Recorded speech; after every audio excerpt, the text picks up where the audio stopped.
我们继续来到半小时上手达芬奇系列的第3期，还是继续全面的介绍剪辑界面的实用功能，看大家是否需要，后面可能还会深入的说几期，这样大家在整体看完之后，即使是第一次使用达芬奇的观众，通过思考加实操也能够自己上手用达芬奇去剪辑视频。这节我们继续来介绍达芬奇剪辑界面的另外一个重要板块——检查器。因为在剪辑这个过程中，我们的时间线界面主要是对素材去实现组接和拼接的这个作用，那么检查器就是用来调整素材的各个参数，去实现我们想要的效果。还是先知道底层逻辑，才能更好的去理解、去实操、去掌握它们。这一块就是检查器的面板，记住，只有是在选择素材的情况下，这里才会被启动。即使我们时间线上有素材，但是如果我们不用鼠标去点它的话，这里就不会显示，就是这个意思。我们点视频素材，视频检查器就会被激活；我们点音频，音频检查器就会被激活。我们先看最常用也最实用的视频板块，它下面也分了变换、裁切、动态缩放、合成、变速、稳定什么的，后面这些我们最常用的就是变换、裁切，当然还有变速，但我们几乎不在这儿进行调整速度。来看变换模块，我们点击它就会拉出它的调整界面，我们可以输入具体的数值来实现变换，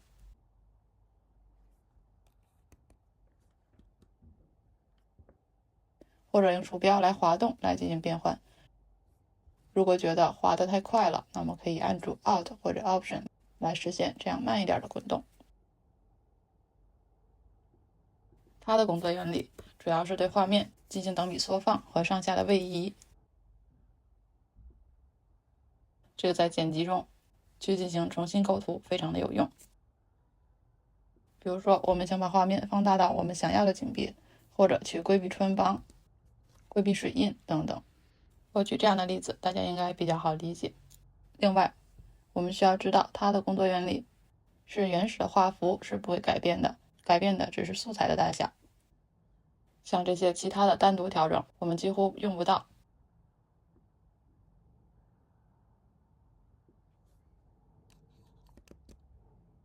在这儿就先不来干扰大家了。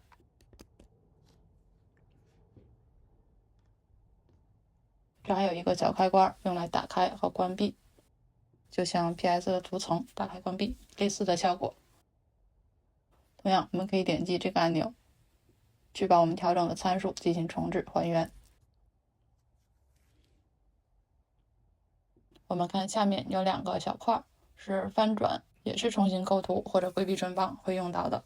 水平翻转可以改变轴线、行进方向等等。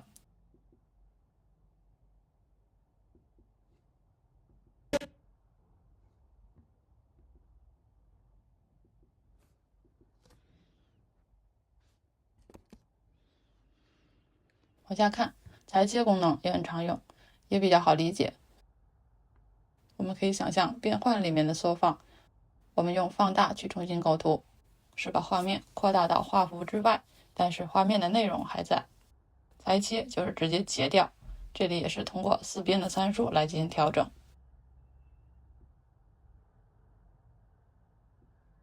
我们还可以继续延伸，发挥它更大的作用。通过裁切，我们可以同时播放多个画面，那么分屏就是这样做的。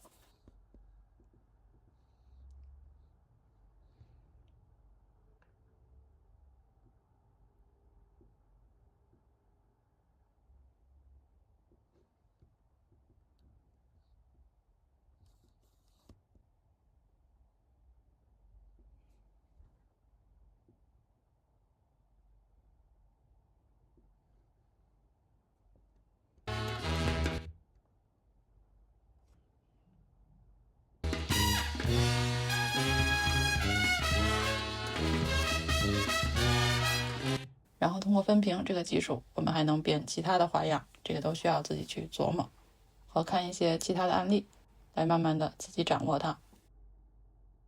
下面的动态缩放可以做一些前推后拉，在一些短剧中做这样的效果，不用打关键帧，直接点一下就很方便。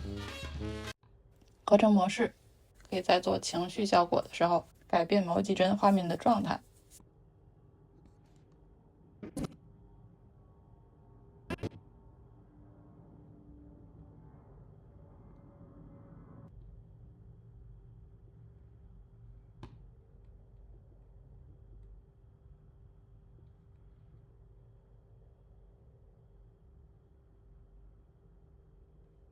改变颜色，像快闪快切。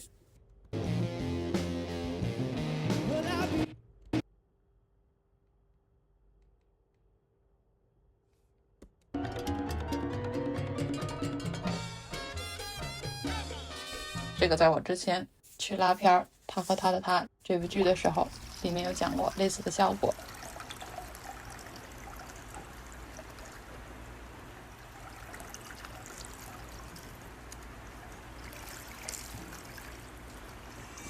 这儿音效啊，音效很微妙。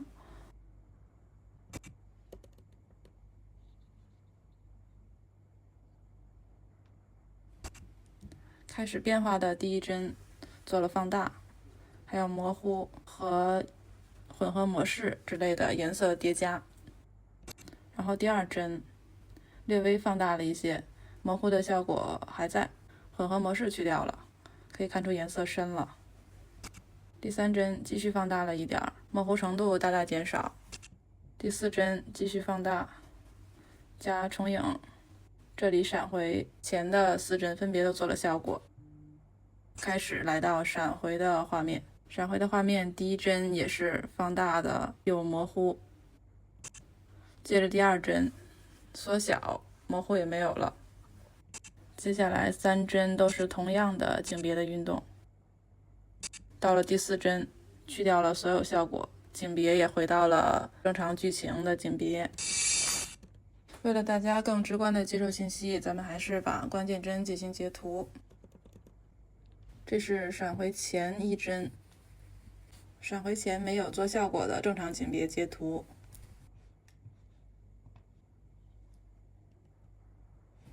接下来开始做效果了，这是放大加模糊加混合模式的截图。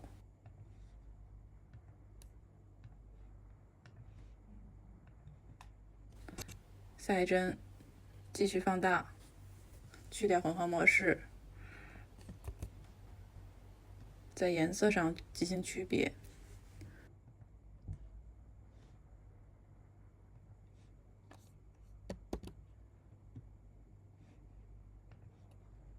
再下一帧，在前者的基础上继续放大，同时模糊程度也减少。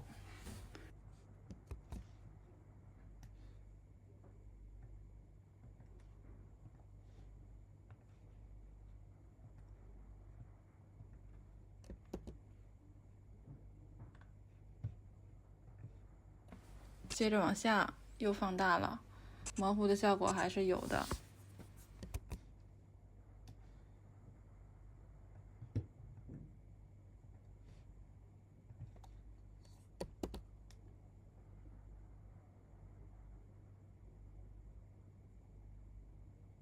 然后闪回前的铺垫结束，到闪回到的画面，模糊加放大，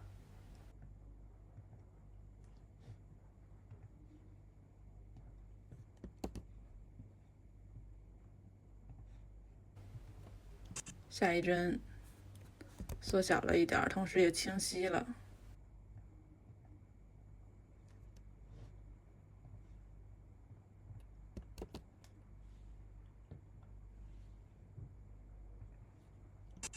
之后2帧没有变化，到这儿恢复正常。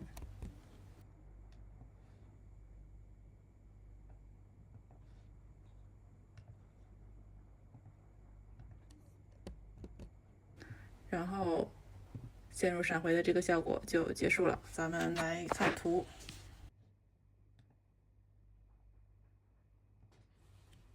我们一起来找一找它的规律，是不是逐渐放大，然后到和闪回的画面相遇的时候就逐渐缩小。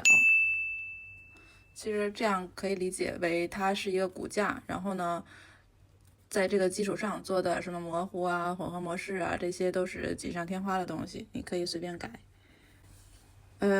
不知道这样能不能说明白啊？我们再看看素材够不够实操一下，看看吧。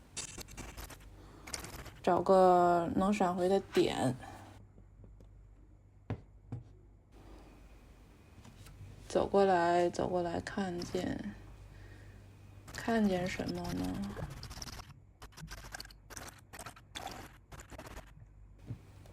就这个脸好了。要是陷入回忆，得先注意到什么才合理。咱们这样，男的洗手，女的走过来，全景交代位置，接着把洗手的这个镜头挪过来。因为这个长度，这个不是原素材啊，长度咱们没办法改的。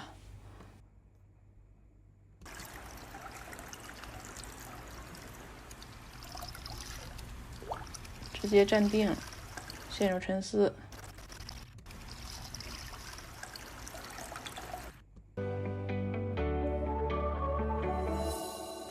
如果爱残存些温度，这场梦会自动退出。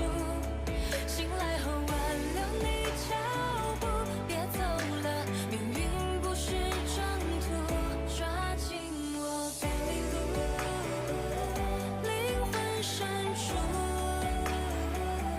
你是我全部，刻骨领悟，对你太在乎。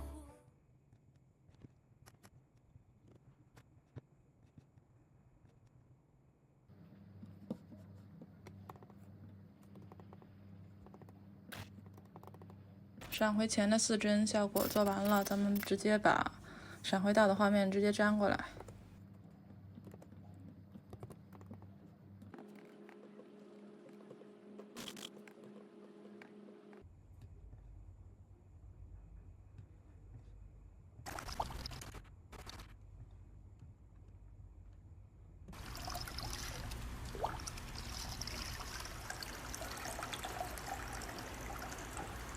把音效也粘过来。